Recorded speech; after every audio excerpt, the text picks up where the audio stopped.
সুপ্রিয় দর্শক, আসসালামু আলাইকুম। সবাই কেমন আছেন? আশা করি সবাই ভালো আছেন। আর সবার ভালোবাসা, ভালো নাকি আমি আছি। আমার দুনিয়ার জমিনে যত বন্ধু বান্ধব আত্মীয় স্বজন আছেন, কাছে কি বা দূরে, সবার প্রতি থাকলো আন্তরিক ভালোবাসা, অভিনন্দন এবং মহান রব্বুল আলামিন সবাইকে সবসময় সুস্থ রাখুক, আমিন। আমরা দুনিয়ার জমিনে মানুষ জন্মগ্রহণ করেছি মহান রব্বুল আলামিন ওনার দয়াদান এহসানে। আল্লাহ পাক আমাদের দুনিয়ার জমিনে পাঠিয়েছেন একমাত্র তার গোলামি করার জন্য, এবং যিনি হুজুর পাক সাল্লাল্লাহু আলাইহি সাল্লাম ওনার আদর্শে আদর্শিত হওয়ার জন্য। জানি না আমাদের এই জীবন চলার পথে বাস্তবতার সাথে যুদ্ধ করতে করতে কে কতটুকু মহান রব্বুল আলামিন ও ওনার হাবিব হুজুর পাক সাল্লাল্লাহু আলাইহি সাল্লামের আদর্শে আদর্শিত হতে পেরেছি। তবে আমরা সবাই চাচ্ছি মহান রব্বুল আলামিন ওনার দরবারের সামনে রমাদান মাস আল্লাহ পাকের হুকুম, নবীর আদর্শ নিয়ে চলতে যেন পারি, সেই তৌফিক চাচ্ছি বারেলাই। আমাদের সবাইকে কবুল করে নিন, আমিন। বাস্তবতার যাতা হলে আমরা প্রত্যেকটা মানুষই বন্দী।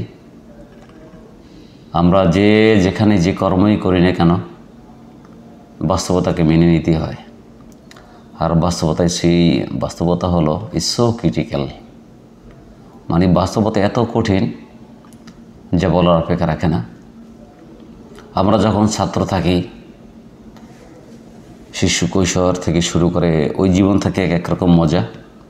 আমাদের পিছনের স্মৃতিগুলো প্রত্যেকটা মানুষ যদি মনে করি, শৈশব কৈশোরটা কীভাবে কাটিয়েছি, ঘন্টা ঘন্টা ঘন্টা ঘন্টা যদি গল্প করি, তারপর সেই স্মৃতিগুলো, অর্থাৎ পুরনো স্মৃতিগুলো ভুলে যাওয়ার নয়, অর্থাৎ এখনও প্রত্যেকটা মানুষের বন্ধুদের অন্তরে গেঁথে আছে।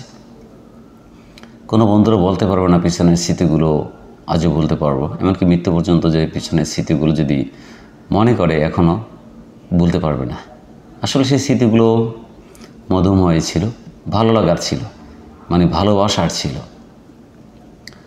যখন বাস্তবতা আমরা প্রত্যেকটা মানুষ পা রাখি, এক একজন এক একটা কর্মে থাকি। যারা পুরুষ তারা তো যোদ্ধা, দুনিয়ার জমিনে যোদ্ধা হওয়ার জন্য মহান রব্বুল আলামিন আমাদেরকে পাঠিয়েছেন। আবার দেখেন, বিশেষ করে যারা রেমিটেন্স যোদ্ধা, প্রবাস নামক যে কষ্টের জীবনগুলো, যারা প্রবাসে থাকেন, মা বাবা ভাই বোন স্ত্রী সন্তানদের রেখে বিদেশে থাকেন কেন? 3 বেলা সুখ শান্তিতে ভাত খাওয়ার জন্য, একটু পড়াশোনা করার জন্য, মা বাবার সুখ শান্তির জন্য। তারা 7 সমুদ্র 13 নদী পাড়ি দিয়ে বুকে ব্যথা বুকে রেখে তারা 3 বছর 4 বছর 5 বছর 7 বছর 8 বছরের অতিবাহিত করে দেয়। তাদেরও মন টানে বাড়ি আসার জন্য, দেশে আসার জন্য। ওই যে টাকার মেশিন, টাকা নামক কথা আছে না, টাকা আছে, সব আছে, টাকা নেই কিছু নেই। তবে সত্যি কথা বলতে কি, আমাদের প্রত্যেকটা চলার পথেই টাকা টাকা টাকা টাকা লাগবেই, অর্থাৎ উপার্জন করতেই হবে আমাদের প্রত্যেকটা মানুষের। সেই উপার্জনের পথগুলো সহজ না।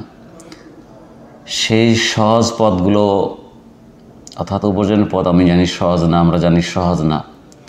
সেই উপার্জন করতে গিয়ে আমরা অনেকে আবার বিচলিত পথে চলি, অর্থাৎ কেউ ডান হাত বাম হাত করি, মানে আল্লাহ পথের সৎ পথ থেকে একটু বিচলিত হওয়ার চেষ্টা করি, মানে শয়তানের ধোকায় পড়ে। এভাবে আমাদের প্রত্যেকটা জীবন অতিবাহিত হয়। তবে সংসারের সুখ দুঃখের জন্য, সুখের জন্য কোনো পুরুষ চায় না সংসারে একটু দুঃখে থাক। প্রত্যেকটা পুরুষ সংসারে একটু সুখ শান্তির জন্য অনেক যুদ্ধ করে। তবে এখানে নারীদেরকে আমি ছোট করছি না, তারাও তো সংসার করে। সংসার একটা মেয়ের অনেক কাজ থাকে, দায়িত্ব থাকে। রান্না বান্না, ছেলে সন্তান, শ্বশুর শাশুড়ি, মা বাবা, সবাইকে খেদমত করতে হয়, তাদের মনোভূত হতে হয়।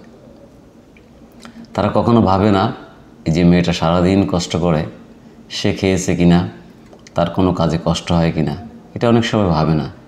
আসলে এটা প্রত্যেকটা মানুষের ভাবা উচিত।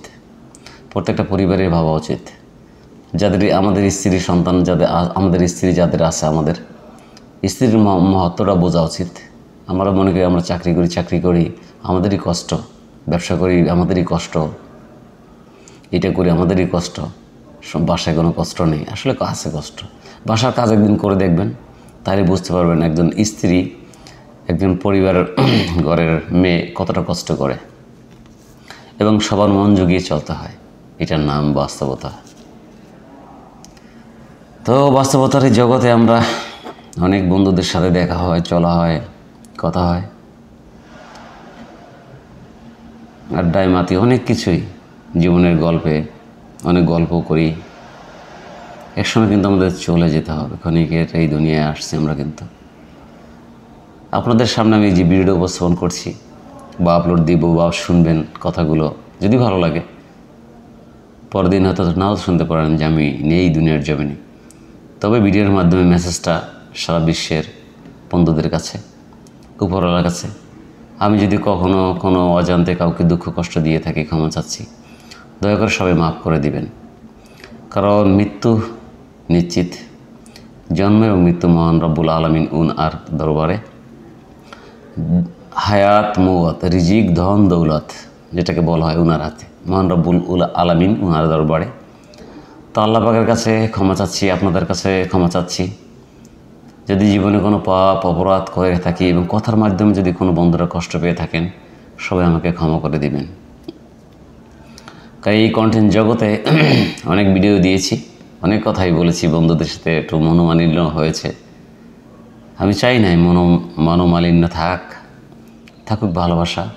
মানে আমরা যেন চলে গেলে আমাদের প্রত্যেকটা মানুষই এটা ভাবা উচিত, আমরা যদি দুনিয়ার জমিন থেকে চলে যাই আমাদের যেন ভালো বলে মানুষ।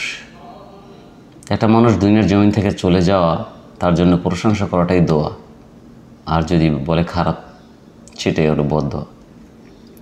তা আমরা যেন দুনিয়ার জমিনে ভালো কাজ করে যেতে পারি, আল্লাহ পাকের হুকুম অর্থাৎ সামাজিক দায়বদ্ধতা যেগুলো আছে আমাদের, অর্থাৎ এমন কোনো কর্ম করব না যার মাধ্যমে মানুষ আমাদের ঘৃণা করবে। কারণ আমরা সমাজ পরিবর্তন করতে পারি, আমরা শিক্ষিত, যারা শিক্ষিত না হলেও হয়, সমাজ পরিবর্তন করতে হলে